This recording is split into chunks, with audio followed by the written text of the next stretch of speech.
All right, hey guys, Scott with Football Scoop back on the Inside Scoop. Today we've got Louisiana Monroe head coach Todd Berry with us. Hey, Coach, how are you?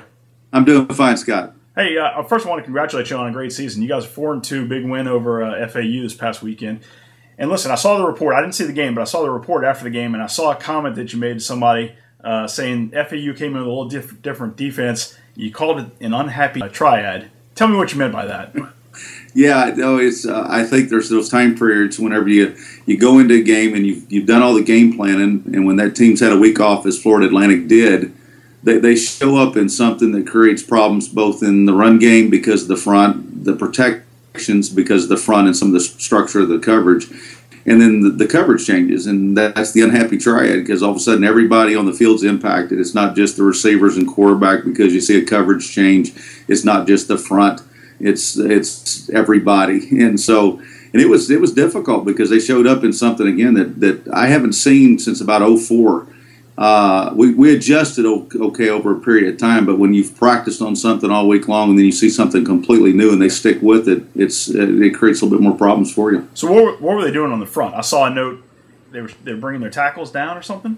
Yeah, they basically brought their tackles and put them into four eyes, and they were an even front team, and so for just them to show up in an odd front like that was a little bit unique. But they brought them down and played four eyes, and all the coverage structures that they've been in the past, which had been more two shell structures, all of a sudden switched to one shell, and they were playing an extra spy for the quarterback, and they had a nice deal. They had 2 weeks to prepare for us, and sometimes you're going to see that, but to see that drastic a deviation off what they've done in the past, that's a little bit unique. Yeah. Well, it was a great win, 35-14. So this week you got Western Kentucky. I want to talk about it in a second. But first of all, the Sun Belt is just playing tremendous football. I took a quick look at it. You guys might have 6 bowl-eligible teams at the end of the year. That's got to be a first for the Sun Belt, huh?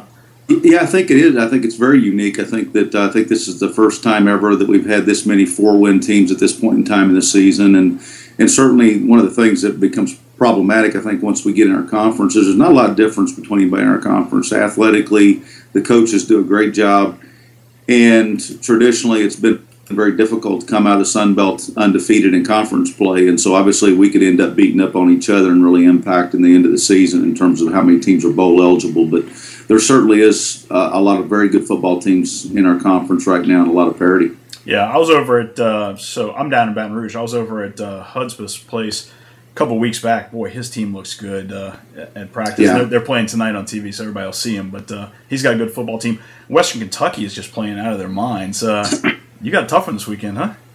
We do. We've had 2 really interesting games with them over the last couple of years, and this is really the same football team that we played with 2 years ago. It's true as redshirt freshmen, basically, and now they're all redshirt juniors. And so we've had 2 years ago, we were down 17 in the fourth quarter and then came back and won it. And then last year, we were down again by about 13, and then we lost in overtime against these guys. And so this should be just a really, really fun game for everyone. We're 3 o'clock on Saturday? I believe that's correct. 3 o'clock, and we get to do another homecoming. So we're going to be the pros at judging homecoming queens and all that kind of thing. This will be number 2 for us already. Good stuff. You guys are off to a great start. It's been a lot of fun watching you guys this season. We'll all be watching the rest of the way. Congratulations. Well, I appreciate that, Scott. This is a great group of kids, and again, they've just matured, and so we're excited about this season, excited about keeping it going. They're a lot of fun to work with. All right, Coach. Great talking. Thanks. You bet, Scott.